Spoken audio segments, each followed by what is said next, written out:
Hey, what's going on everybody? Welcome back to a brand new video. In this one, I want to talk about how you can hack into or sort of hijack already viral products, import them into your Shopify store, and ride their wave. The reason this is different from a normal product research video is because we're putting emphasis on products that already have their own wave of people and already have a following. The reason this is helpful to you is because you have to spend a lot less money and a lot less time getting people to buy into whatever it is you're trying to sell them on. And so in this video, I'm gonna be laying out a method that I've sort of developed over a period of time and that I've taught my students to use, which I call trend jacking.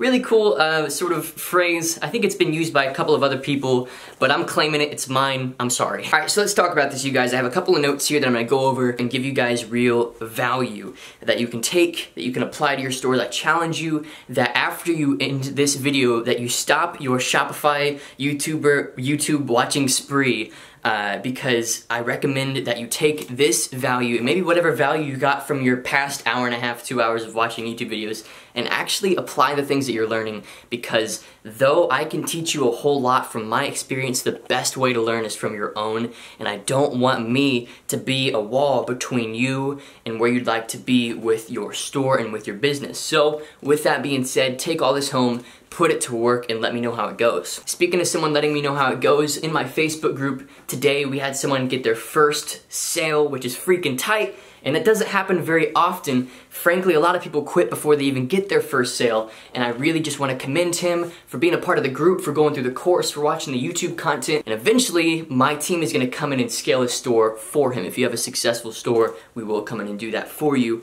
But let's talk about this. Trend jacking. No more plugging, just real value from here. I already said that, but I mean it this time.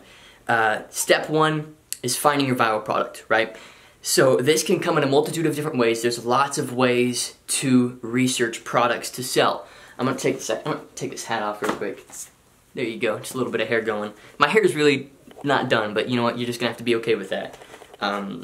So there's a couple things that you can do, right? There's a couple websites that you can visit and a couple tools that you can use. Of course, maybe you've heard of people talking about Dropship Spy, which is this software that provides you, and you can Google it, just look up Dropship Spy. I'm not gonna give you an affiliate link, I don't wanna make money off of you today.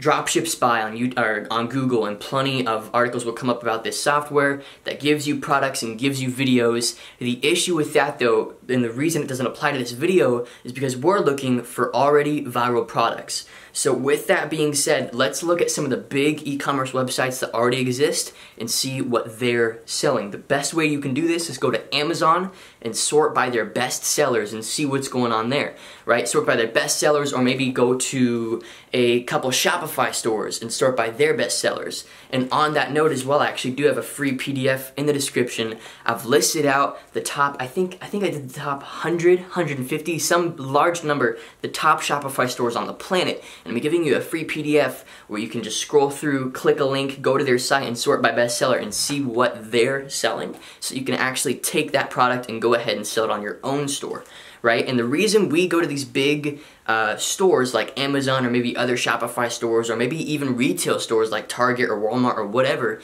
is because they are miles and miles ahead of the game. Whether you'd like to admit it or not, they know a lot more about trends and they know a lot more about the average consumer, and that's your goal, is to know more about that average consumer and sell to them. So if you can study Target, Walmart, Amazon, the top 150 Shopify stores, and you can browse through those and see what they're doing, it will be incredibly easy to hijack whatever it is that they're doing and do it for yourself, right? Next step that I would say is actually go ahead, let me say this, AliExpress, their whole business model, their entire business model is jacking trends, right? That's their whole thing. They have to be on top of the trends because they have to import or get dealers or get wholesalers on their site that are selling hot products, because AliExpress takes a piece of that profit when they sell it. And so their whole business model is to stay on top of hot products. So it's another thing that you can do is go to AliExpress, because not only does that show you people that are buying from AliExpress, maybe average customer in China buying from AliExpress, or maybe an American buyer buying from AliExpress, what you're seeing is other dropshippers and what they are selling. Because a lot of people dropship from AliExpress. You can actually spy on your competition by going directly to AliExpress and sorting by best selling on their platform, the reason this is such a wonderful thing to do is because you're not just getting, you know, the best sellers on somebody else's site. You're not only, you're getting the best sellers on AliExpress's site, which guarantees, number one, that you can import it into your site, number two, that you can begin to develop a relationship with the manufacturer or the wholesaler, number three, you can check the reviews, you can check the quality of the item, and you can also order it for yourself for cheap to test it, right? So there's so many benefits to just going straight to AliExpress and sorting by best selling over there. Next, Wish.com is a great place to go. Wish, as far as I'm concerned, my theory, I'm pretty much like 80% sure that Wish is just a giant drop shipping site. I hope you guys understand that. Wish is basically like AliExpress. It's essentially what it is, right? AliExpress has a bunch of wholesalers waiting to sell their product. Wish is the same way. It's a bunch of cheap Chinese wholesalers that need another spot to list their product. It's like, imagine if you had a warehouse filled with 500 ball caps like what I was just wearing, and you didn't know where to put them. Wish and AliExpress are great places to go. And you don't mind if people drop ship your items because you just want to get rid of them and you want to make profit. So you're not going to make your own brand, you're not going to make your own store, you're going to go to places like Wish or AliExpress. So that's what these wholesalers, that's what these manufacturers are doing. Is they're going to Wish, they're going to AliExpress, places like that, and their whole business model is to stay on top of trends. So if you go to Wish.com, they have a lot of really trending products. It's really easy to figure out what is and what isn't trending based on if it is or isn't on Wish. You can sort by best selling, you can look at good deals for the day, and then that sort of gives you a good idea, because typically when a website, a large website, will cut something in half or cut something on clearance or put a deal on something, it's because of two reasons. Either they can't get rid of them, which is a bad sign for you, or they're selling so many that they want to up the amount that they're selling by giving it 20 or 30% off. So use your own judgment and figure that out for yourself, but Wish.com is a great place to go. Let's talk about some bad examples real quick of what a viral product would look like, because a viral product isn't something as simple as, say, and I'll explain why in a moment, but it's not as simple as something that, as say, like a watch. Right? A watch couldn't be a viral, I mean it could be, but as a beginner and someone with no say in the watch design, and you're just selling somebody else's design and you can't really make your own to make it novelty, then it's not going to go viral, or it's not going to be a viral product, right? Now, the reason viral products go viral is there's a piece of novelty in them that people really subscribe to and that they really enjoy, right? Let's say for fidget spinners, people are this OCD, we're in a very OCD generation, we're in a very fidgety generation, and people sort of like talking about it. They sort of like socializing over the fact that they want to, you know, always be messing with something. You know, you see on Facebook, people are always talking about how they have horrible OCD, and that sort of drove the fidget trend, right? So with a watch, people are not really gonna care that you have a timepiece. Timepieces have been around for years, right? It's gotta be new, it's gotta be novelty, it's gotta be something that people haven't really seen before. Same with like that charcoal teeth cleaner, if you've seen those, like it goes on your teeth black. The reason that was so novelty was because it's nasty looking. It looks like black crap on your teeth. Like people are, how does this clean your teeth?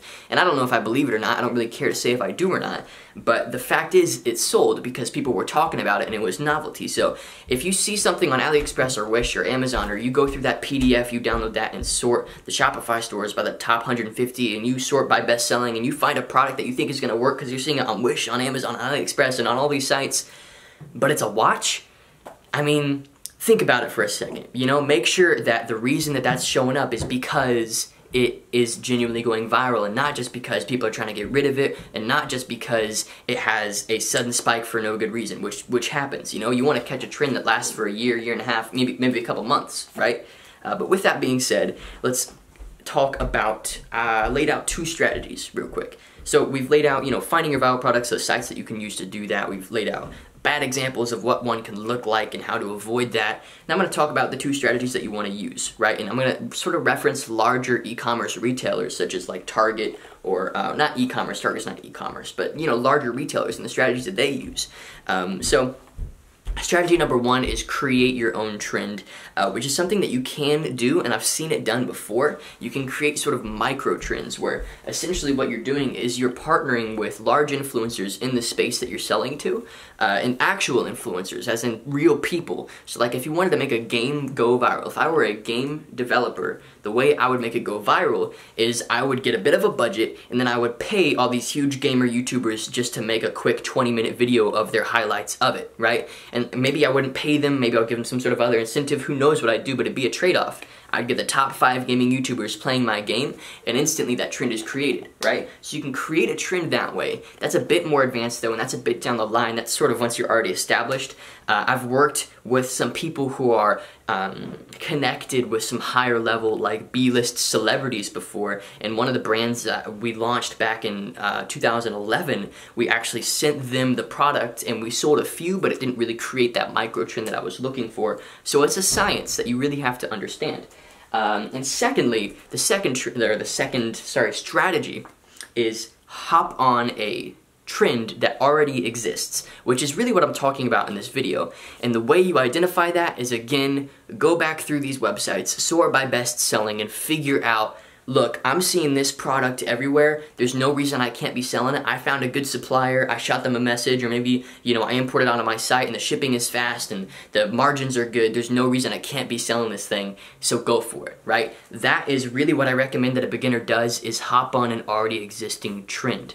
So that is trend jacking, you guys. That is like the introductory level video for trend jacking. This could be a whole paid course in itself. We could honestly, like, if this video does well, I could honestly launch a whole like class on this specific topic, because it's such an important element of having a spike of success. Now, again, I believe I said in the beginning of the video that it's not the best way to scale an e-commerce store. I frankly recommend that you don't rely on trends, but I do believe that trends are a great way to go if you're a beginner and you're just looking for some cash. But if you're long-term and you're looking to build something long-term, that brand that I talked about that launched back in 11 or 10, something like that, the reason they are making such good money is because they established their own trend, right? It wasn't a product that really existed before that. They've created a micro trend. Their Facebook page has about 150,000 likes now, and they've got a decent Instagram following, and they have a loyal following of people that love what they do. That's a micro trend, right? You can create a micro trend or hijack an already existing mega trend, like, for example, fidget spinners or hoverboards or whatever the crap you want to think of, right? But there you go, you guys. I hope you enjoyed the video. I hope I brought you some value in this one. If I did, leave a like down below, because it really helps YouTube see my content, helps other people see my content. If I brought you any value and you're not willing to spend a dime on any of my other stuff, not willing to click any of my affiliate links or book a coaching call with me or whatever it is, click that like button. That's the best free way for you to support this content. As well, leave a comment down below saying one thing that I taught you in this video that you want to take and apply to your store. Let's have a conversation down there. Lastly, subscribe and turn on notifications, because I did hit 10,000 freaking subscribers recently, which is, thank you so much. I'm honestly honored. 10,000 people found value from these videos, and that's an incredible thing to me. I cannot wait to watch this channel grow. We're gonna hit 50,000 by the end of the year. You just watch it. Thanks again for watching. I hope you enjoyed, and I'll see you in the next one.